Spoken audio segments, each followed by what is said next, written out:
பத்திரப்பதிவு துறையில் என்னடான்னா இன்னைக்கு அமைச்சர்கள் முதலமைச்சர் ஒரு மாவட்டத்துக்கு போகிறாருன்னு வச்சுக்கோங்க. அந்த மாவட்டத்தில் மீட்டிங்க்கு உள்ள செலவுகளை பார்த்துக்க வேண்டிய ஒரு 2-3 துறையில் இதுவும் முக்கியமானது. இப்போ நீங்கள் 10 லட்சம் ரூபாய்க்கு பத்திரம் பண்ணால் குறைந்தபட்சம் 20,000 ரூபா வரைக்கும் லஞ்சம் கொடுக்க வேண்டியிருக்கு. கரூர் கேங் என்று செந்தில் பாலாஜி ஒன்று பண்ணாரோ இதற்கு அடுத்த ஏடிஎம்மாக தமிழ்நாடு அரசுக்கு இந்த துறை விளங்குகிறது. அந்த SRO போய் அவருடைய வீட்டில் ஆணாக இருந்தாலும் பெண்ணாக இருந்தாலும் அவருக்கு சென்னையில் கிரீன்வேஸ் ரோட்ல இருக்கிற பங்களால போய் சந்திச்சு இந்த 3 வருடத்தில் இவர் 1000 கோடி ரூபாய்க்கு மேல் ஊழியர்களிடமிருந்தே லஞ்சம் பெற்றுள்ளார். மிக அதிக அளவில் பிளாக் மணி ஆக்கப்படுவது இந்த துறையில தான். ஜெயலலிதா அம்மையார் மறைஞ்ச பிறகு 2017 கைட்லைனை ஏத்தாம 33% குறைச்சு விட்டாங்க. இதுல அரசியல்வாதிக்கு பங்கு இருக்கிறது, துறையில இருக்கிறவங்களுக்கு பங்கு இருக்கு. இவர்கள் இருவரிடமிருந்து முதல் குடும்பம் வரைக்கும் மாப்பிள்ளை சார் வரைக்கும் போகுது. திரு மூர்த்தி அவர்கள் கிட்டத்தட்ட இந்த துறைக்கு ஒரு 8-9 மாசத்துல ஒரு திருமணம் செய்தார். 300 கோடி ரூபாய்க்கு செலவு செய்யப்பட்டது. ஸ்டாலின் அவர்கள் கலந்து கொண்டு எனக்கு மிகவும் நம்பிக்கையான அமைச்சர்களில் மூர்த்தியும் ஒருவர். நாங்கள் முதலமைச்சர் கலந்துக்கிறார் மதுரையிலன்னு சொன்னா ஒரு ரிஜிஸ்டர் ஆஃபீஸும் இவ்வளவு கொடுக்கணும் மீட்டிங்கும். இதுல அவங்க சொல்ற ஃபிகரை கொடுக்கலன்னா சஸ்பெண்ட் பண்றாங்களாம்.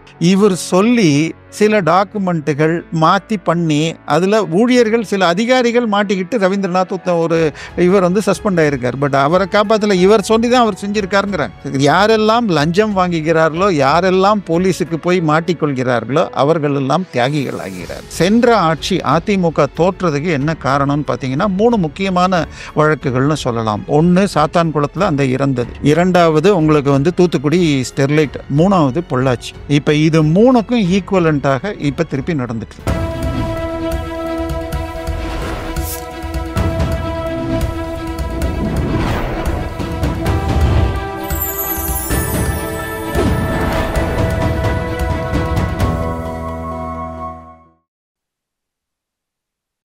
சேனல் 5 தமிழர்களுக்கு வணக்கம். இன்றைய நேர்காணலில் நம்முடன் இணைந்திருப்பவர் அரசியல் விமர்சகர் திரு தேவப்பிரியா அவர்கள். வணக்கம் சார். வணக்கம் சார். இப்போ பத்திரப்பதிவுத்துறை பொறுத்த வரைக்கும் அதில் இருக்க அதிகாரிகளே எல்லாருமே சேர்ந்து அந்த அமைச்சருக்கு எதிராக ஒரு கடிதம் எழுதியிருக்காங்க. அது கடந்த சில நாட்களாக நடந்துகிட்டு இருக்கு. அப்படிங்கும்போது என்ன விஷயம் நடக்குது, எதுக்காக ஊழல் சம்பந்தமான கடிதமா, என்ன விஷயம்? அதாவது பத்திரப்பதிவு துறைன்னு இந்த 2-3 துறை நமக்கு ரொம்ப பிரச்சனையாக இருக்கும் துறைன்னா பொதுமக்கள் பார்க்கறது ஒன்று RDO ஆஃபீஸில் போய் லைசன்ஸ் எடுத்தால் வரும், இல்லை ரெனியூ பண்ணணும், வண்டிக்கு டேக்ஸ் கட்டணும்னா. அங்கே போனீங்கன்னா உங்களால் நேரடியாக எதுவும் பண்ண முடியாது, அங்கே இருக்கிற புரோக்கரை வச்சு தான் நடக்க முடியும். அதே மாதிரி பத்திரப்பதிவில் நீங்கள் போய் உங்களுக்கே விஷயம் தெரிஞ்சால் கூட அந்த ஸ்டாம்ப் வெண்டரையோ யாரையோ பிடிச்சி பண்ணால்தான், இது டாக்குமெண்ட் ரைட்டரை பிடிச்சி பண்ணாதான் அவங்க டோட்டாக இருப்பாங்க. இது பொதுமக்கள் ஃபேஸ் பண்றது. இதை தாண்டி அடுத்தது போலீஸ் ஸ்டேஷன்ல நீங்க போய் ஒரு FIR வாங்கணும்னா ஈஸியா முடியாது. பட் பத்திரப்பதிவு துறையில என்னடான்னா இன்னைக்கு அமைச்சர்கள் முதலமைச்சர் ஒரு மாவட்டத்துக்கு போறாருன்னு வச்சுக்கோங்க. அந்த மாவட்டத்தில் மீட்டிங்க்கு உள்ள செலவுகளை பார்த்துக்க வேண்டிய ஒரு 2-3 துறையில இதுவும் முக்கியமானது. இங்கே தினசரி ஒரு நீங்க 10 லட்சம் ரூபாய்க்கு பத்திரம் பண்ணா குறைந்தபட்சம் 20,000 ரூபாய் வரைக்கும் லஞ்சம் கொடுக்க வேண்டியிருக்கு. அவங்கள கேட்டா அதுல ஃபர்ஸ்ட் ஃபேமிலியில ஆரம்பிச்சு அமைச்சர்ல இருந்து உள்ளுக்குள்ள வேலை செய்யற வரைக்கும் போகுதும்பாங்க. ஸோ இவ்வளவு பணம் அப்போ ஒரு நாளைக்கு கிட்டத்தட்ட 50 டாக்குமெண்ட் வரைக்கும் ஆகிற இது ரிஜிஸ்டர் ஆஃபீஸ் இருக்கு. கம்மியாகிறதும் இருக்கு. சென்னையில் சில ரிஜிஸ்டர் ஆஃபீஸில் பார்த்தீங்கன்னா 150 வில்லேஜ் இருக்கும். திருப்பூரூர், குன்றத்தூர்லலாம் மிக அதிகமான வில்லேஜ் இருக்கும். அதே சில ரிஜிஸ்டர் ஆஃபீஸில் கம்மியாக தான் இருக்கும். ஸோ எங்கெங்கே நிறைய ஆகுதோ, இப்போ என்ன பண்ணியிருக்கார் இவர் வந்த உடனே, அதாவது எப்படி கரூர் கேங் என்று செந்தில் பாலாஜி ஒன்று பண்ணாரோ இதற்கு அடுத்த ஏடிஎம்மாக தமிழ்நாடு அரசுக்கு இந்த துறை விளங்குகிறது. இவர் என்ன பண்ணிட்டார், எந்தெந்த ஆஃபீஸில் 100 கோடிக்கு அதிகமாக மாதம் மாதம் ரிஜிஸ்டர் ஆகுது, அடுத்தது 50 கோடிக்கு கீழே, 50லேருந்து 100, அதுக்கு அடுத்து கீழே, இதை ABCன்னு பிரிச்சுக்கிட்டு இந்த 100 கோடிக்கு அதிகமான இடத்துல வேலை ஒரு வருஷத்துக்கு தான் ஒரு சப் ரிஜிஸ்டார் அங்கே இருக்க முடியும், 1 வருஷம் கழிச்சு டிரான்ஸ்ஃபர் பண்ணுவேன் அப்படின்றார். ஸோ இப்போ 1 வருஷம் கழிச்சு டிரான்ஸ்ஃபர் ஆட்டோமேட்டிக்காக ஆகுதுன்னா இல்லை, அந்த SRO போய் அவருடைய வீட்டில் ஆணாக இருந்தாலும் பெண்ணாக இருந்தாலும் அவருக்கு சென்னையில் கிரீன்வேஸ் ரோட்ல இருக்கிற பங்களால போய் சந்திச்சு அன்றைய அவர் கேட்குற ஆஃபீஸுக்கு ஏற்ற மார்க்கெட் ரேட்டை கேஷாக கொடுத்தால்தான் கொடுக்க முடியும் அப்படிங்கிற நிலைமை இருக்கு. இந்த 3 வருடத்தில் இவர் 1000 கோடி ரூபாய்க்கு மேல் ஊழியர்களிடமிருந்தே லஞ்சம் பெற்றுள்ளார் அப்படின்னு அவர்கள் இன்டைரக்டா கூறியிருக்காங்க. ஏன்னா இந்த விஷயத்தை அவங்க பிரசிடென்ட்டுக்கு அட்ரஸ் பண்ணி copy to prime minister, CM office எல்லாருக்கும் அட்ரஸ் பண்ணியிருக்காங்க. இதை தாண்டி பெண் ஊழியர்கள் கூட ஒரு சின்ன சந்தேகம் என்னன்னா, ஊழியர்கிட்ட இருந்தே லஞ்சம் பெற்றிருக்காரு அப்படிங்கும்போது அந்த ஊழியர்களும் லஞ்சம் வாங்கி தான் நீங்க கொடுத்துருக்காங்க. என்ன விஷயம்? அதுதான் சொல்றேன். நீங்க ரிஜிஸ்டர் ஆஃபீஸ்ல போய் நீங்க ஒரு ஃபிளாட் வாங்குறீங்க. லெட் அஸ் அஸ்யூம் சிட்டிக்கு வெளியிலேயே இருக்குன்னு வச்சுக்கோங்க. பல்லாவரம், தாம்பரத்துக்கிட்ட திருமுடிவாக்கமே எடுத்துங்க. நீங்க டெவலப் அங்க வாங்கினீங்கன்னா 25 லட்சம் ரூபாய்க்கு ஃபிளாட் வாங்க முடியுதுன்னால் ஸ்டாம்ப் பேப்பர் ரஃப்லி 10% வச்சா 2 லட்சம் ரூபா. 25 லட்சத்துக்கு. அதில் 10% 25,000 ரூபா நீங்கள் லஞ்சம் கொடுக்காம உங்களால் இன்னைக்கு வாங்க முடியாது. அப்போ ஒரு நாளைக்கு 100 டாக்குமெண்ட்னா எவ்வளோன்னு போட்டுக்காங்க. அடுத்தது வேல்யூ. இப்போ 25 ஃப்ளாட்டில் பிரச்சனை கிடையாது. லேண்ட் எடுத்துக்கிட்டிங்கன்னு சொன்னால் இப்போ நம்ம இங்கே இருக்கிற இந்த இதையே எடுத்துக்கிட்டிங்கன்னா அசோக் நகரில் எடுத்துக்கிட்டால் கிரவுண்டு 6லேருந்து 8 கோடி போகும். மெயின் ரோடாக இருந்தால் உள்ளுக்குள்ளே குறையும். ஆனால் கைட்லைன் வேல்யூ பார்த்தீங்கன்னா 4,000 ரூபா 5,000 ரூபா சதுரடி போட்டிங்கன்னா 4,200 ரூபா போட்டால் 1 கோடி. மார்க்கெட் வேல்யூ 4 கோடி இருக்குது. கைட்லைன் வேல்யூ உங்களுக்கு 1 கோடி தான் இருக்குது. ஸோ நீங்கள் போய் சார் நான் இது 1.5 கோடிக்கு போடுறேன்னு கேட்டிங்கன்னா அவர் இல்லை ஏற்கனவே 2.5 கோடிக்கு இங்கே பண்ணியிருக்குங்க. பட் விற்கிறவங்க வாங்குறவங்களுக்கு ஐடி ப்ராப்ளம் இருந்தால் கைட்லைனில் பண்ணணுன்னா திருப்பி ஜாஸ்தி கொடுக்க வேண்டிய. ஸோ மிக அதிக அளவில் பிளாக் மணி ஆக்கப்படுவது இந்த துறையில் தான். இதில் இன்னொன்று சொல்லணும்னு சொன்னால் 2012 கடைசியாக கைட்லைன் ஏற்றினாங்க. முதல்ல ஜெயலலிதா அம்மையார் மறைஞ்ச பிறகு 2017 கைட்லைனை ஏற்றாம 33% குறைச்சி விட்டாங்க. ஸ்டாம்ப் பேப்பருடைய வேல்யூ மாத்திரம் குறைச்சிட்டு, ஆனால் மக்கள் ஸ்டாம்ப் பேப்பர் கம்மியாக கட்டக்கூடாது. அதுக்கு முன்னாடி 7+2 இருந்தது ரிஜிஸ்ட்ரேஷன் சார்ஜஸ். 2017 கைட்லைன் வேல்யூ குறைச்சிட்டு ஸ்டாம்ப் பேப்பர் 9+4ன்னு 13%. நீங்கள் போட வேண்டிய செலவு அதே தான், ஆனால் அரசாங்கத்துக்கு மதிப்பு குறையுது. ஸோ இப்போ இன்னும் கருப்பு ஜாஸ்தியாகுது. ஏற்கனவே 1 கோடி இருந்த இடத்துக்கு ஸ்டாம்ப் பேப்பர் வேல்யூ 40 லட்சம் இருந்தால் இவங்க அதில் 33% குறைச்சி 27 லட்சம்னு பண்ணுறாங்க. ஸோ இந்த மாதிரி இதை தாண்டி இன்னொரு இது அதிகமாக இருக்கிறதுக்கு கம்மியாக பண்ணுறது. இன்னொன்று பார்த்தீங்கன்னா ஊருக்கு வெளியில் லே அவுட் போடுறது. அங்கே பார்த்தீங்கன்னா ஸ்கொயர் ஃபீட் 200 ரூபா போடுற இடத்துல வேணும்னே ஒரு டாக்குமெண்ட் 400 ரூபாய்க்கு பண்ணிவிட்டு 400 ரூபா கைட்லைன் பண்ணுவாங்க. ஸோ அவங்க என்ன பண்ணுவாங்க, 400 ரூபா கைட்லைன் நான் 300 ரூபாய்க்கு வைக்கிறேன், அங்கே 200 ரூபா தான் போகும். ஸோ இந்த மாதிரி வேலைகள் நிறைய நடக்குது. இதில் அரசியல்வாதிக்கு பங்கு இருக்கிறது, துறையில் இருக்கிறவங்களுக்கு பங்கு இருக்குது. இவர்கள் இருவரிடமிருந்து முதல் குடும்பம் வரைக்கும் மாப்பிள்ளை சார் வரைக்கும் போகுது அப்படின்னு சொல்கிறாங்க. சரி, யாரும் நம்ம நேரில் பார்க்க முடியாது, செய்திகள் வருகிறது. அது உண்மைன்னு தெரியணும்னு சொன்னால் திரு மூர்த்தி அவர்கள் கிட்டத்தட்ட இந்த துறைக்கு ஒரு 8-9 மாதத்தில் ஒரு திருமணம் செய்தார். 300 கோடி ரூபாய்க்கு செலவு செய்யப்பட்டது. அங்கே கேஷ் கவுண்டர் வச்சு அதில் இது கேஷ் கவுண்டிங் மிஷினே ஒரு பெரிய கியூவாக வச்சாங்க.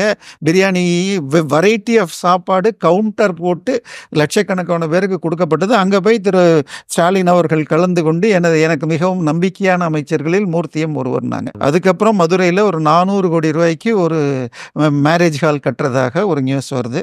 அதுக்கப்புறமாக சமீபத்தில் அவர் ரொம்ப அருமையாக ஒரு பேச்சு கொடுத்துருந்தாரு, ஆண்ட பரம்பரைன்னு சொல்லிட்டு. சரி, அதுதான் ஏதோ அப்படி ஸ்லிப்பு இல்லை கட் அண்ட் பேஸ்ட்னே வச்சுக்கோங்க. அவர் இப்போ சொல்ல வந்த விஷயத்தை விட அடுத்த நிமிஷத்தில் கொஞ்சம் மாற்றிருக்கலாம். நமக்கு கிடைக்கிற கண்டென்ட்டு நம்ம ஆட்கள் அதை பரவலாக்கியிருக்கலாம். அதுக்கப்புறம் பண்ணாரு பாருங்க, அலங்காநல்லூர் ஜல்லிக்கட்டில் முதலமைச்சருடைய பேரன் வந்த உடனே கலெக்டரை எழுந்துக்க வச்சு அந்த ஜல்லிக்கட்டு இன்னைக்கு எப்படி ரெஸ்டோர் ஆச்சுன்னு சொன்னால் அதற்காக அன்றைக்கு பாஜக அரசோடு அதிகாரிகளோடு இங்கே அதிகாரிகளோடு பேசி பாஜக தலைவர்களோடு பேசி பலமுறை டெல்லிக்கு போய் சுப்ரீம் கோர்ட்டில் போய் ஜல்லிக்கட்டு வருவதற்கு காரணமாக இருந்த போராளி அங்கே பின்னாடி நின்றுட்டு இருக்கார். ஸோ ஃபஸ்ட்டு மன்னர் பரம்பரையின் பேரன் உட்கார்றாரு. சரி, அவருக்கு சீட்டு கொடுத்தா அவருடைய நண்பர்களுக்கு சீட்டு, கலெக்டரும் மற்றவங்களும் நிற்கிறாங்க. ஸோ இதெல்லாம் அவருக்கு இது சரி ஒரு மரியாதைக்குன்னு ஒதுக்கினால் கூட இது நிச்சயமாக நல்லா இல்லை. பட் இருந்தால் கூட இது துறையில் இப்படி மோசமாக நீங்கள் இன்னைக்கு எந்த ஒரு ரிஜிஸ்டர் ஆஃபீஸுக்கு போனாலும் நீங்கள் போய் ஆன்லைனில் தான் அப்ளை பண்ண முடியும். ரிஜிஸ்டர் ஆஃபீஸில் டாக்குமெண்ட்டை நீங்கள் பண்ணணுன்னா உங்கள் ப்ராப்பர்ட்டி அட்ரெஸ்ஸு, உங்களுடைய ஆதார், எல்லா ப்ரூஃபும் கொடுத்து ஆன்லைனில் அப்ளை பண்ணி எடுத்துகிட்டு போனால் கூட நீங்களா ஓனாக டாக்குமெண்ட் போடக்கூடாதுங்கிறாங்க. அதாவது முன்னாடி ரிட்டன் பை டாக்குமெண்ட் ப்ரிப்பேர்டு பைன்னு ஒன்று இருக்கும். நான் பண்ணியிருக்கேன் 2012-13களில். அப்போ செல்ஃப்னு போடுறதுக்கு ஆப்பர்ச்சுனிட்டி இல்லாட்டி உங்களுடைய வக்கீல் பேர் போடணும். இப்போ அந்த செல்ஃபுங்கிற இதையே எடுத்துட்டாங்க. ஸோ ஏன்னா அவன் அதே வெப்சைட்டில் நீங்கள் டிஎன்ஜிஎஸ்டி டிஎன் ரிஜினேட்டுடைய வெப்சைட்டில் போனால் டாக்குமெண்ட்டை அவங்களே இப்போ இது பெர்ஃபார்மாக வச்சுருக்காங்க. நீங்கள் வச்சு நீங்களே தயாரிக்க முடியும். ஒன்றும் பெரிய கஷ்டம் இல்லை. பழைய டாக்குமெண்ட்டையும் இப்போ இருக்கிற ஃபார்மெட்டையும் வச்சு. ஆனால் அதை அலோவ் பண்ணல. இது எல்லாமே மிக தெளிவாக லஞ்சம் நடுத்தர இது புரோக்கர்கள் இருக்கணும்னு தான் அவங்க பண்ணியிருக்காங்க. அடுத்தது ஈசி வாங்குறதுன்னா சார், இதில் என்ன விஷயம்னா அங்கே இருக்க அதிகாரிகள் எல்லாருமே சேர்ந்து ஒரு லெட்டர் போடுறாங்க. அப்படிங்கும்போது அவங்களுக்குலாம் என்ன பிரச்சனை காரணமா லெட்டர் போடுறாங்க? சார் இப்போ இன்னைக்கு ட்ரான்ஸ்ஃபர்னு வச்சுக்கோங்க. இப்போ நானும் நீங்களும் ஒரு ஊரில் இருக்கோன்னு சொன்னால் அதுவும் ஒரு 35-40 வயசுன்னு வச்சுக்கிட்டா அவங்க குழந்தைங்க படிச்சுட்டு இருப்பாங்க. எவ்ரி 12 மாதத்துக்கு ஒரு தடவை ட்ரான்ஸ்ஃபர்னு சொன்னால் ஸ்கூலு திருப்பி மாறுறது எல்லாமே வருது. ஸோ அவங்களுக்கு இது ரொம்ப கம்மியான பீரியடாக இருக்குது. ப்ளஸ் ஒரு ட்ரான்ஸ்ஃபருக்கும் இந்த மாதிரி 50 லட்சம் 40 லட்சம்னா சில பேர் வந்து வரதை வாங்கிப்பாங்க. எல்லாருமே டிமாண்ட் பண்ணி வாங்குறது கிடையாது. சில பேர் கொடுத்தா வாங்கிக்கிறது இல்லை நாமினலாக வாங்கிக்கிறது இருப்பாங்க. பட் எல்லாருமே கம்பல்சரியாக வாங்கி அதில் தானும் தன்னை பார்த்து கொண்டு அதுக்கப்புறம் அது தவிர மீட்டிங் இதெல்லாம் நடந்தால் வரும். இப்போ முதலமைச்சர் வந்து கலந்துக்கிறார் மதுரையிலன்னு சொன்னால் ஒரு ரிஜிஸ்டர் ஆஃபீஸும் இவ்வளோ கொடுக்கணும் மீட்டிங்க்கும்பாங்க. ஸோ இந்த மாதிரி விஷயங்கள் நடக்குதுங்கிறப்ப இதை தாண்டி ட்ரான்ஸ்ஃபருக்கு ஆஃபீஸில் போய் எந்த ஆஃபீஸ்க்கு நீ போகணும் அங்கே நாளைக்கு எங்கே போகணுன்னே உனக்கு சொல்ல முடியாது. திடீர்னு ட்ரான்ஸ்ஃபர். இதில் அவங்க சொல்கிற ஃபிகரை கொடுக்கலன்னா சஸ்பெண்ட் பண்ணுறாங்களாம். இல்லை ஒன்றுமே இல்லாத இதுக்கு ரிஜிஸ்ட்ரேஷனே இல்லாத ஒரு இதுக்கு ட்ரான்ஸ்ஃபர் பண்ணுறாங்க. இது எல்லாம் பற்றி பேசணும்னு சொன்னால் அவருடைய பிஏவையும் அவரையும் அங்கே போய் தான் சந்திக்கணுன்றாங்க, பெண் ஊழியராக இருந்தாலும். எனவே இது வந்து அது ஒரு மென்டல் டார்ச்சராக இருக்குது. சரி, கவர்மெண்ட் ஜாப்னா என்ன நினைக்கிறாங்க, போயிட்டு ஜாலியாக வரலாம், சில இதில் லஞ்சம் வருதுன்னா சம்பாதிக்க. பட் அதை தாண்டி நான் தொடர்ந்து இந்த ஆஃபீஸ்லேயே 10 மாதம் கூட ஒர்க் பண்ண முடியாது. என்னை தூக்கி இது அடுத்த மாதம் அந்த டிஸ்ட்ரிக்டில் போடுவாங்க, இல்லை இந்த டிஸ்ட்ரிக்டில் போடுவாங்க, இல்லை அதுக்கு இன்னொன்று நீங்கள் போய் லஞ்சம் கொடுத்தாலும் உங்களை விட இன்னொருத்தர் ஏலம் போட்டு அதிகம் கட்டினா என்ன பண்ணுறது? இது ஏன்னா இது வந்து போலீஸில் இருக்கட்டும், நீங்கள் முக்கியமான இதில் பாரிஸ்லலாம் வேணும்னா அந்த அங்கெல்லாம் லஞ்சம் தான், இது ஏலம் தான் அது. ஸோ அது மாதிரி இது ஆகுதுங்கிறப்ப ஊழியர்களாலே தாங்க முடியல. ஏன்னா இன்றைக்கி வந்து எல்லாமே வேல்யூ நெட்டில் போட்டால் தெரியுது.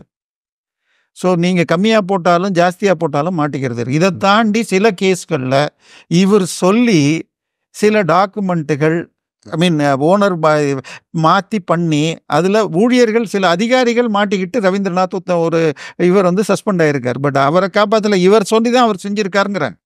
ஸோ இது மாதிரி நிறையா நடக்குது. இதை தாண்டி இன்னொரு முக்கியமான சம்பவம் கவனிச்சிங்களான்னு தெரியல. போன மாதம் டிசம்பர் 6ஆம் தேதின்னு நினைக்கிறேன், போரூர் ஏரியில் திடீரென இறந்து போன ஒரு நபருடைய மத்திய வயசு 50 வயசு வாக்கில் ஒரு நபருடைய இறந்த உடல் கிடச்சிது. யாரோ தற்கொலை அப்படிங்கிற மாதிரி அடையாளம் காணப்படும். அடுத்த நாள் பேப்பரில் வருது, அந்த நபர் என்பவர் செங்கல்பட்டு மாவட்டத்தின் உங்களுக்கு வணிக வரித்துறையின் இது அசிஸ்டன்ட் கமிஷனராக இருந்த செந்தில்வேல் அப்படிங்கிறாங்க. இப்போ அந்த அவருடைய லெவலுக்கு அவர் வந்து இதை ஏன் பண்ணிக்கணும்? உடனே திமுக ஐடி விங்கின் கீழ்பிரிவுகள் நேரடியாக மேலில் வந்து அவருக்கு இது கடன் இருக்குது, சொத்து வாங்கினதில் அங்கே ரீசெண்டாக தான், அதனால இல்லை ஆஃபீஸில் சில ப்ராப்ளம் அப்படின்னு கதை பரப்புனாங்க. ஆனால் இதுக்கு நடுவில் இன்னொரு செய்தி என்ன வந்ததுனால், அவருடைய மனைவியுடைய சகோதரி சொந்த மச்சினி அதே துறையில் வேலை செய்வதாகவும் அவருடைய டிரான்ஸ்ஃபருக்காக திரு மூர்த்தியை அவருடைய இல்லத்தில் இருவருமாக போய் சந்தித்தார்கள். அது நடந்த 2வது நாள் இது ஆயிருக்கு அப்படிங்கிறாங்க. ஸோ அங்கே ஏதாவது பிரச்சனை நடந்ததா, அதனால இது ஆச்சான்னு தெரியாது. அவருடைய மனைவி இது தற்கொலையாக தெரியவில்லை. இன்னொன்று, அவர் கொடுத்த பாடியில் கழுத்தில் நைலான் கயிறை வச்சு இருக்கிற மாதிரி அடையாளங்கள் இருந்தது அப்படின்னு சொல்ல. இது எல்லாமே நமக்கு என்னன்னா, நான் இதை பார்க்கல, அவருடைய இந்த ரிப்போர்ட் பார்க்கல, பத்திரிகை செய்தி தான் சொல்கிறேன். ஸோ இந்த சந்தேகம் இருக்குன்னு அவங்க போலீஸ் கிட்ட சொன்னதாகவும், இதை சொன்ன உடனே அமைச்சர் தரப்புலேருந்து 3 கோடி பேரம் பேசி ஆல்ரெடி 50 லட்சம் கொடுக்கப்பட்டதுன்னு செய்தி வருது. சரி, இதை தாண்டி டெல்லியிலேருந்து இந்த விஷயம் பரவன உடனே மத்திய இதை பற்றிய செய்தி, அதாவது ஒவ்வொரு வாரமும் நமது கவர்னர் லெட்டர் போடுவார், இந்த வாரத்தில் என்னென்ன நடந்ததுன்னு சொல்லிட்டு. அந்த மாதிரி எழுதியதில் கடந்த 2 வாரம் முன்பாக கவர்னர் எழுதின லெட்டரில் இதை பற்றி எழுத உள்துறையிலிருந்து அதிகாரிகள் வந்து விசாரிச்சுட்டு இருக்காங்கங்கிற செய்தி பரவலாக பத்திரிகையாளர் மத்தியில் பேசப்படுகிறது. சரி, இப்போ பத்திரப்பதிவு துறையிலும் ஒரு ஊழல் நடக்குது, பிஎம் வரைக்கும் ஒரு லெட்டர் போகுது, ஒரு கொலை தற்கொலை இந்த மாதிரி சம்பந்தமான விஷயங்கள் எல்லாமே வருது. அப்படிங்கும்போது அவருடைய பதவிக்கு ஏதாவது ஆபத்து இருக்குமா? என்ன நடக்க போகுது அடுத்து? ஏன் முதல்வர் வந்து எந்த ஆக்ஷன் எடுக்காமல் இருக்காங்க? சார், நம்ம இருக்கிற தமிழ்நாடு சார், இந்த மண்ணுக்கு பேர் என்ன சார் சொல்கிறாங்க? அவங்க ஈவேரா மண்ணுன்னு சொல்கிறாங்க. அதுக்கு அடுத்தது திராவிடியார் மாடலுங்கிறாங்க. திராவிடியார் மாடலில் எதுக்கு பேர்?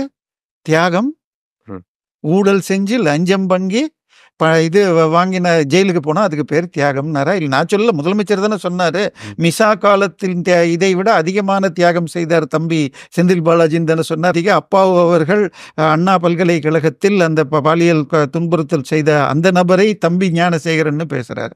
உடனே அது இல்லைங்கிறார். பட் அவர் இல்லைன்னு நிச்சயமாக அவரை குறித்து அவர் சொல்லலைன்னா கூட அதை ஜோக் ஆக்குறார். அங்கே இருந்த வேறொரு ஞானசேகரனை வச்சுக்கிட்டு அந்த குழந்தைக்கு அங்கே நடந்தது என்ன விஷயங்க? ஒரு பாலியல் தொல்லையில் ஒரு குழந்தை, அதாவது நீங்கள் காலேஜுக்கு போய் படிக்கிற இடத்துல ஹாஸ்டலில் இருக்கிற ஒரு பொண்ணு அந்த ஹாஸ்டல் கேம்பஸுக்குள்ள, அதுவும் மெயின் பில்டிங் பக்கத்துலங்க. ஏன்னா இதில் தான் இன்னொரு மிகப்பெரிய பிரச்சனை. ஆரம்பத்தில் என்ன சொன்னாங்க, புதரில் 8 மணிக்கு மேலே. அப்புறமாக அது எங்கே நடந்தது அண்ணா பல்கலைக்கழகத்தில்னு பார்த்தால் மெயின் பில்டிங் பக்கத்தில் விவேக் ஆடிட்டோரியம்னு இருக்குது. அதுக்கு 2 பக்கத்தில் ஃபிசிக்ஸ் கெமிஸ்ட்ரி லெபரட்டரிஸ் இருக்குது. அந்த இடத்துல பேசிகிட்டு இருக்கிறப்ப கரெக்டாக 10வது நிமிஷம் வந்துட்டு, நீங்கள் 2 பேர் பேசுனதை நான் வீடியோ எடுத்து வச்சுட்டேன், இதை கொண்டு போய் நான் ஹெச்ஓடிக்கு அனுப்புவேன், இதில் இப்போ இதுக்கு அனுப்புவேன், இப்போ இதில் ஃபேஸ்புக்கில் போடுவேன், உங்கள் 2 பேரையும் டிஸ்மிஸ் ஆகுவேன் மிரட்டி, அவங்க மிரண்ட சமயத்தில் அடிச்சுட்டு, அந்த பையனை அடிச்சுட்டு, இந்த பெண்ணை அப்போ எனக்கு கோஆப்ரேட் பண்ணுன்னு சொல்லி பாலியல் கொடுமை பண்ணிவிட்டு அதையும் வீடியோ எடுத்துட்டு நான் எப்போ கூப்பிட்டாலும் வரணும் அப்படின்னு இருக்கானோ. அப்போ இந்த பொண்ணு சொல்லியிருக்கா, எனக்கு இப்போ செமஸ்டர் ஹாலிடேஸ் வருது, அடுத்த ஜனவரி 20 வரைக்கும் நான் ஊரில் இருக்க மாட்டேன் அப்படின்னு இருக்க. உடனே இல்லை நீ போகக்கூடாது, அதுக்குள்ளே அவன் இன்னொரு மிரட்டி அவன் அந்த பெண்ணுடைய அப்பா அம்மா ஃபோன் நம்பர் எல்லாம் வாங்கிட்டு அவங்களுக்கு அனுப்புவேன் அப்படின்லாம் மிரட்டி, இல்லை நீ போகக்கூடாது, இங்கே தான் இருக்கணும் அப்படின்ட்டு. அந்த நேரத்தில் ஒரு இன்கமிங் கால் வந்ததாகவும், அப்பொழுது சார் நான் இப்போ எல்லாம் முடிச்சுட்டேன் சார், மிரட்டிட்டு வந்துடுறேன் அப்படின்னு அந்த ஃபோனை வச்சுட்டு இந்த பெண்ணிடம், இந்த சார் நான் எங்கே கூப்பிட்டாலும் வரணும், இந்த சாருக்கும் அட்ஜஸ்ட் பண்ணணும் அப்படின்னு சொல்லப்பட்டது. இப்போ யார் அந்த சார் என்ற பிரச்சனை இருக்கிறப்ப நம்ம அப்பாவு சார் என்ன பண்ணுறாரு, என் தம்பி ஞானசேகரன் சொல்கிறது ஒன்று, இன்னொன்று அதை ஜோக் மாதிரி ஆக்குறார். ஒரு குழந்தைங்க, தமிழ்நாட்டுக்கே அசிங்கம் இது. மணிப்பூரில் நடந்தால் எடுத்துக்கிட்டு நம்ம கனிமொழி அம்மையார் மெழுகுவர்த்தி எடுத்துகிட்டு கருப்பு புடவை கட்டிட்டு போகிறீங்கன்னா அதை விட இது கேவலம். யாரோ ஒரு கும்பல் செய்ததோ இல்லை தனிநபர் பொள்ளாச்சியில் செஞ்சதை விட ஒரு கல்லூரி கேம்பஸில் படிக்க, சார் இன்னைக்கு இங்கே இருக்கிற எல்லாருடைய, உங்கள் தம்பியோ அண்ணனோ உங்கள் மகளோ என்னுடைய பையனோ யாராக இருந்தாலும், நான் நல்லா பிஇ படிச்சுட்டு அண்ணா யூனிவர்சிட்டியில் போய் படித்தா எனக்கு வருஷத்துக்கு 10,000 ரூபா தான்ப்பா உனக்கு ஆகும், அங்கே படித்து முடித்தா மாதம் 1 லட்ச ரூபாய்க்கு எனக்கு கேம்பஸ் இன்டர்வியூவில் கிடைக்கும் அப்படிங்கிற நம்பிக்கை இருந்து ஆசையாக படிக்கிற போகிற இடத்துல ஒரு திமுக காரன் இப்படி பண்ணுறான்னா, இன்னொன்று அவன் திமுக காரன் இல்லைன்னு சொன்னாங்க. அப்போ என்ன செய்தி வந்துச்சு, 26 அவன் வீடு இருக்கிறது கோயிலிடம் ப்ளஸ் முன்பக்கம் கார்பரேஷன் இடம், பக்கத்தில் இருக்கிற 26 வீடுகளும் கோவிலிடம் அப்படின்றாங்க. 2 ஏக்கர் கோயிலிடங்க. 1 ஏக்கர்னு சொன்னால் 18 கிரவுண்டு, 2 ஏக்கர்னா 36 கிரவுண்ட். சைதாப்பேட்டில் 4 கோடி ஒரு கிரவுண்டுன்னு போட்டிங்கன்னா நான் 36 100 கோடியை தாண்டி. இதை நீங்களும் ஆக்குபை பண்ண முடியுமா? இந்த பில்டிங்கில் நீங்கள் ஒரு சின்ன ஸ்லாப் கட்டுறீங்கன்னு செங்கல் வாங்கி வச்சிங்கன்னா கவுன்சிலர் உங்களை எதுக்குன்னு கேட்பான். அப்படி இருக்கிறப்ப ஆக்குபை பண்ண கண்டிப்பாக கட்சிக்காரன் நம்மளால் தான் பண்ண முடியும். அப்படி அதுக்கு அடுத்தது இன்னைக்கு நேற்றைய பேப்பர் அவனை முதல்ல அவனுக்கு காலில் கட்டு போட்டிருந்தாங்க, கையில் கட்டு போட்டிருந்தாங்க. அதனால முதல் 2 வாரமும் இந்த சம்பவம் நடந்தது 23ஆம் தேதி, நம்ம இன்னைக்கு இருக்கிறது அடுத்த மாதம் 23. இது வரைக்கும் அவனை போலீஸ் விசாரணை பண்ண முடியல, கஸ்டோடியல் இன்டகிரேஷன். அப்போ அதுக்கு காரணம் அவன் ஸ்டான்லி ஹாஸ்பிட்டல் கூட்டிகிட்டு போனாங்க. இப்போ ஃபஸ்ட் டே கஸ்டோடியல் இன்டகிரேஷன் முடிஞ்ச உடனே அன்றைக்கி நைட்டு அவன் எனக்கு வலிப்பு வந்துச்சுன்னு பண்ணி திருப்பி ஹாஸ்பிட்டலில் சேர்த்துருக்காங்க. உடனே அவங்க என்ன பண்ணாங்க, ஸ்டான்லி ஹாஸ்பிட்டலை தாண்டி வேறு சில மருத்துவர்களை வச்சு அவனுக்கு நிஜமாகவே வந்திருக்கான்னு செக் பண்ணால் இல்லைன்னு இப்போ ப்ரூவ் ஆயிடுச்சு அப்படிங்கிறாங்க. அப்போ முதல்லையே அப்போ 20 நாளைக்கு அவன் ஸ்டான்லியில் இருந்தான் பாருங்கள், நிஜமாகவே அவனுக்கு கையில் கால் உடஞ்சிதா, இப்போ அந்த எக்ஸ்ரே ரிப்போர்ட் கூட எடுக்கணும் அப்படிங்கிறச்சு. இப்படியெல்லாம் செய்தி வர்ற நேரத்தில் அமைச்சர்கள், இன்னொன்று இப்போ சட்டசபையிலேயே சட்டத்துறை அமைச்சர் ரகுபதி என்ன பேசினார், இந்த ஆட்சி வந்த பிறகு அவன் மீது எந்த வழக்கும் இல்லை. இப்போ இன்னைக்கு என்ன வந்திருக்குது, 6 போலீஸோடு அவருக்கு தொடர்பு இருக்கிறது அப்படின்னு வருது. அப்போ அந்த 6 போலீஸில் அபிராமபுரம் போலீஸ் ஒன்று வருது, கோட்டர்புரம்னு வருது. அபிராமபுரத்தில் அவன் திருடின வீடியோ ஒன்று லீக் ஆகி இப்போ தான் வந்திருக்கு. ஸோ 2018 அவன் கடைசியாக அவன் பேரில் போட்ட கேஸில் பாண்டிச்சேரியிலேருந்து ஒரு தொழிலதிபரை கடத்தி கொண்டு 15 லட்சம் ரூபா கொடுத்து மிரட்டின வழக்கில் அவனுடைய 3 மனைவி, அம்மா, தம்பி உட்பட 7 பேர் பேரில் வழக்கு. இதில் இவன் பேரில் மொத்தம் 26 26 கேஸ் இருக்கு, 3 குண்டாஸ் ஆக்ட் இருக்கு. அப்படிப்பட்டவன் எப்படிங்க ஒரு காலேஜுக்குள்ள போறான்? இவனுடைய 3 மனைவியில ஒரு மனைவி ஏதோ ஒரு சேல்ஸ் இது மேனேஜராக ஒரு 2 வீலர் ஷோரூம்ல இருக்காங்களா, இன்னொருவர் பிரியாணி கடையை பார்த்துக்கிட்டாங்களா, இன்னொரு மனைவி விக்டோரியாங்கிறவங்க தான் அந்த இதில் ஒர்க் பண்ணாங்க. அண்ணா யூனிவர்சிட்டியில் ஏதோ ஒரு கான்ட்ராக்ட் ஒர்க்கர்னாங்க. அது கூட இது வரைக்கும் என்ன இதுன்னே தெரியாது. முதல்ல என்ன சொன்னாங்க, அவங்க கான்ட்ராக்சுவலாக தோட்டம் பெருக்கிறவங்கன்னாங்க. அதுக்கப்புறம் பேராசிரியர் உதவியாளர்னாங்க. இன்னைக்கு வரைக்கும் அஃபிஷியலாக எதுவும் வரல. கவர்னர் போய் நேரில் பார்த்தார், அமைச்சர் போய் பார்த்தார். ஆனால் அந்த தொகுதி எம்பி யார்? ஒரு பேராசிரியராக இருந்து ஓய்வு பெற்ற தமிழச்சி தங்கபாண்டியன். இன்னைக்கு வரைக்கும் போய் பார்க்கல. விளையாட்டுத்துறை அமைச்சர் இளைஞர்னு சொல்லிக்கிறார், அவருக்கு வயசு 54 ஆயிடுச்சு. நீங்கள் இளைஞர் திமுகவுக்கு தலைவராக, பெண்கள் அணி தலைவராக உன்னை போடுறேன்னு சொல்லி இவர் ஒரு சினிமாவில் வச்சார் ஜோக்கு. மணிவண்ணன், என்னங்க என் மகளிர் அணிக்கு எப்படிங்க என்ன போடலாம்? எங்க 70 வயசுல ஒருத்தன் இளைஞர் அணி தலைவராக இருக்கலாம் அப்படின்னு அந்த ஜோக்குக்கு அவர் மணிவண்ணன் வச்சார். அமைதிப்படை 2ன்னு நினைக்கிறேன். அது மாதிரி இவருக்கு 55 வயசுல இன்னைக்கு இளைஞர் திமுக தலைவர்னு இருக்கு. அவர் போய் ஒரு குழந்தைக்கு நடந்ததுக்கு போய் இது வரைக்கும் அவர் அதை பத்தி பேசல. இன்னும் சொல்ல போனா அந்த சம்பவம் நடந்து ஒரு 4 நாள் கழிச்சு, அதுவும் இந்தியா ஃபுல்லா மார்னிங்ல இருந்த காலம், திரு மன்மோகன் சிங் இருந்ததுல உங்களுக்கு புக் ஃபேரை போய் திறந்து வைக்க. ஸோ இந்த ஆட்சி எதை பத்தி கவலைப்படுதுன்னு நமக்கு தெரியல. அமைச்சர்கள் மீது வழக்கு வந்துகிட்டே இருக்கு. கிட்டத்தட்ட 12 அமைச்சர்கள் மீது இடி அல்லது ஐடி கேஸ்கள் இருக்கு. ஸோ இதில் இப்போ பார்த்தீங்கன்னா துரைமுருகன் பேரில் ஏற்கனவே சொத்து குவிப்பு வழக்கு ரிசர்வ் பண்ணப்பட்டிருக்கு. இன்னும் ஜட்ஜ்மெண்ட் வரல. இன்னொருத்தர் எம்ஏக்கு பன்னீர்செல்வம் அவர்கள் பேரில் இருக்கிற அடுத்த வாரம் வரப்போகுது. ஞானசேகரன் என்ற முன்னாள் எம்எல்ஏ பேரில் இருந்த சொத்து குவிப்பு வழக்கு அவருக்கு இது பண்ண விலக்கு கொடுத்தது இப்போ ரத்தாயிருக்கு. ஸோ மாற்றி இந்த ஆட்சியில் அதான் இப்போ இவ்வளோ அமைச்சர்கள் மீது விமர்சனங்கள், வழக்குகள் எல்லாமே இருக்கும்போது ஏன் எந்த ஆக்ஷன் எடுக்க மாட்டாங்க? என்ன நடக்க போகுது? இறுதியாக முடிச்சிடலாம். இல்லை, அதாவது இவங்களுக்கு மெஜாரிட்டி இருக்கு கூட்டணியில். அதாவது இப்போ தேர்தல்னு வர்றப்ப தான் கூட்டணி. மற்ற நேரத்தில் இதை அவங்க பண்ற தப்பை சுட்டி காட்டணும். அதுதான் இது. நீங்கள் உங்களுக்கு வேற எதுவும். ஆனால் இந்த ஆட்சி என்ன பண்ணியிருக்குன்னு சொன்னால், அந்தந்த துறையில் இருக்கிற டெண்டர்களில் இவங்களுக்கும் பங்கு கிடைக்கிற மாதிரி பாக்குது. ஏன்னா திரு அண்ணாமலை அவர்கள் ஒரு இந்த ஊருக்கு லண்டன்ல இருந்து வந்த பிறகு டிஎம்கே ஃபைல்ஸ் 3 வரப்போகுது, அதில் கூட்டணி தலைவர்களுக்கு கிடைக்கும் பங்குகள் பற்றியும் பேசப்படும் அப்படின்னு சொல்லியிருக்காரு. ஏன்னா இப்போ தங்கபாலுவை எடுத்துக்கிட்டிங்கன்னா, அவர் ஒரகடம், ஸ்ரீபெரும்புதூர் அந்த பெல்ட்டில் இருக்கிற அத்தனை கம்பெனியும் அவர் தான் கண்ட்ரோல் பண்ணிட்டு இருக்கார் பல விதங்கள். ஸோ இது மாதிரி ஒவ்வொருத்தருக்கும் ஒரு பெனிஃபிட் போயிட்டு இருக்கு. இப்போ அதனால கூட்டணி கட்சிகள் பேசலை. இன்னொன்று மீடியா, ஆர்எஸ்பி மீடியான்னு அதுக்கு ஒரு ஸ்பெஷல் பேரை திமுகலேருந்தே கொடுத்துட்டாங்க. திமுகங்கிறது ஈவே ராமசாமியார் பரம்பரை. ஸோ அவர் என்ன பண்ணார், திருமணம் தாண்டிய உறவு செய்வது தவறு இல்லை என சட்ட திருத்தம் வேணும்னு 1971 சேலம் மாநாட்டில் தீர்மானம் போட்டவர். இவங்க அதுக்கு வொக்காபுலரிலாம் கொடுத்தாங்க. யாரும் கள்ள திருமணம்னு சொல்லக்கூடாது, திருமணம் தாண்டிய உறவுன்னு சொல்லணும். யாரும் குடிகாரன்னு சொல்லக்கூடாது, மதுப்பிரியர்.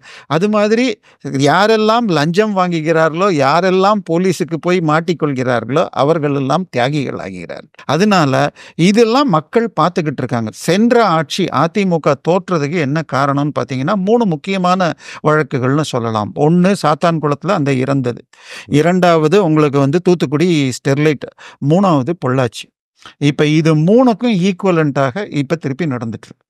இப்போ உட்காந்து இதை பொள்ளாச்சியை விட மிக மோசமான சம்பவம் அண்ணா இது. அமைச்சர்கள் ஊழல் அளவுக்கு அதிகமாக போகிறது. சவுக்கு சங்கர் கேஸில் நீதிபதி சொல்லி இருக்கிற வாசகங்களை நீங்கள் பார்த்தா, இப்போ அரசியல்வாதிகள், தமிழக அரசியல்வாதிகள் பாசிஸ்ட்னே யூஸ் பண்ணியிருக்காரு. ஜட்ஜ்மெண்ட்டில் இது வரைக்கும் நான் தமிழக அரசு தன்னை எதிர்த்து பேசுபவர்களுக்கு குரல் எழுப்பக்கூடாது என கைது செய்யும் ஒரு பாசிச அரசாக உள்ளது. போலீஸால் அதை எதிர்க்க முடியவில்லை என்றால் புரிந்து கொள்ள முடிகிறது.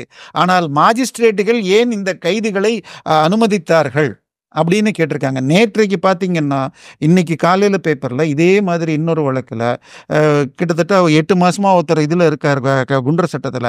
10 வருஷத்துக்கு முன்னாடி அவர் போட்ட வழக்கெல்லாம் இன்னும் விசாரிச்சு முடியல. இது என்ன நடக்குது இங்கே அப்படின்னு நீதிபதி கேட்டிருக்கார். எனவே திமுகவை பொறுத்த வரைக்கும் இருக்கிற மெஜாரிட்டியை வச்சுக்கிட்டு இந்த கூட்டணி பலத்தில் ஜெயிக்க முடியும்னு நினைக்கிறாங்க. நீங்கள் 96 எலெக்ஷனில் பார்த்தீங்க, இது வரைக்கும் திமுக 1967 அண்ணாதுரையோட வந்தது, அதில் பெரிய கூட்டணி இருந்தது. 71 ஆட்சியை கலைச்சு இந்திரா காந்தி கூட்டணியில் மீண்டும் வந்தார்கள். அதற்கு பிறகு 71 இன்னைக்கு நம்ம இருக்கிறது 2025. இந்த 54 ஆண்டில் ஒரு முறை கூட திமுக ரிப்பீட் ஜெயிச்சது கிடையாது. ஸோ இந்த முறையும் அது ஆகக்கூடும். அதற்குரிய வேலைகளை தான் செய்கிறாங்க. அமைச்சர்கள் அதை புரிந்து கொண்டு அதுக்குள்ளே என்ன சம்பாதிக்கணும்னு ரொம்ப வேகமாக செயல்படுறாங்க.